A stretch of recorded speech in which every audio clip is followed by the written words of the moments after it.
thank you for joining me here today. We're going to talk about stress and developing an evening routine today.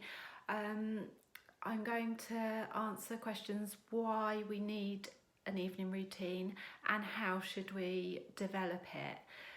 If you have children, you've probably gone through the process of creating an evening routine for them to feel safe and secure. This is also important for us as adults, but often we don't think about that or we don't put it in place. So this video is to help encourage you to think about this.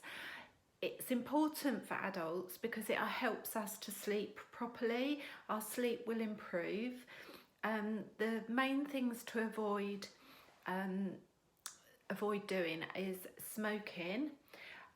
Try to avoid having alcohol in the evening. It is proven that for every day you have an alcoholic drink, it affects 3 or 4 nights of your sleep. So you only need to be drinking a couple of nights a week, and that could affect your whole week's sleep. So that's worth thinking about.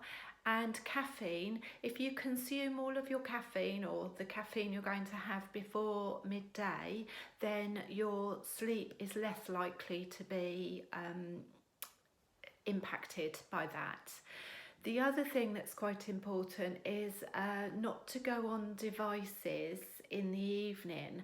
If you can't stay off your devices completely, then maybe you could abstain from them for an hour before bed, and in that way your brain adjusts and doesn't have the blue light, and so your sleep will improve. So there's some things to give, they're food for thought.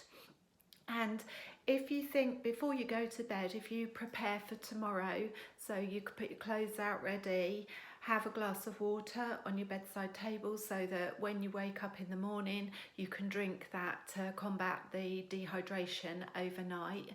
You could have a music playlist, a calming playlist for maybe in the morning, ready for when the children come down, so that everything feels nice and calm downstairs when they walk into the room.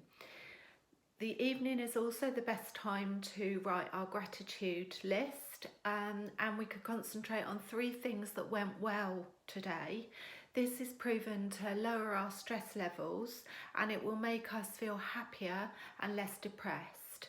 Writing the gratitude down actually is proven to enhance the effect. So if you haven't got a journal, get a journal and write this down, and it will help you to feel more grateful, which is very important. The next thing that you need to do is 3 things, write down a list of 3 things that will move you towards your long-term goals.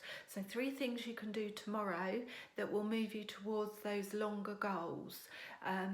So whatever your long-term goal is, try and split it down into steps and put 3 of those on your list for tomorrow, so that you've got those written down, and then to win the day you can get those done. That helps to stop procrastination when we get up. You can also write down what you're worried about right now when you journal, and ask yourself why. If you write it down onto paper, this creates space in your mind and allows your thoughts to flow. So if you write down what you're worried about and ask yourself why, and keep asking why, you'll get down deeper into the deeper layers of why you're feeling this way. Then when you finally lay down in bed, you could practice 3-4-5 breathing. Now this activates the parasympathetic nervous system, and it can be used at any time. It's proven that when we have a longer out breath than in breath, it calms our body, it calms our brain, and then that in turn sends positive signals to our body, and it calms our body. So if we do some 3-4-5 breathing right now, I'll explain it to you, and then we'll do 3 rounds and you'll get the hang of it. So what we do is we breathe in for 3, we hold for 4, and we let the breath out for 5.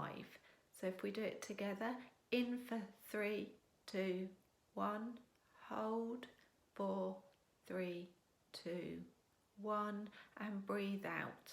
5, 4, 3, 2, 1. Breathe in. 3, 2, 1. Hold.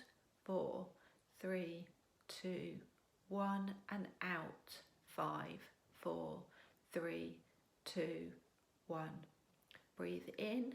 3, 2, 1. Hold. 4, 3, 2, 1, and breathe out. 5, 4, 3, 2, 1. So hopefully that's made you feel a lot calmer, and you can use that at any time during the day. If you feel that anxious feeling coming in your stomach, then use that breathing to help you. The other thing you can do at night time is you can meditate. There's a couple of meditations on this channel that you can use, or you can use something online, and that will help to calm you down and get your body and your brain ready for sleep. My nighttime routine is I always get my clothes out ready for my run or my walk in the morning. I write my to-do list. I then either journal or write my gratitude list. I always write gratitude, but sometimes I journal. I don't always journal every day. Every 2 or 3 days I find works for me, but it's whatever works for you and your situation. I then always listen to a chapter of a book. I generally listen to self-help books, but you can listen to whatever you like. And then before I go to bed, I always meditate, because I find that that really puts me in the right mindset for the following day, and I get a good night's sleep there. So what I challenge you to do is think about how you can change your nighttime routine so that you feel safer, secure, and you can sleep better. So have a little think about that, and I hope this video's helped you. Take care, bye.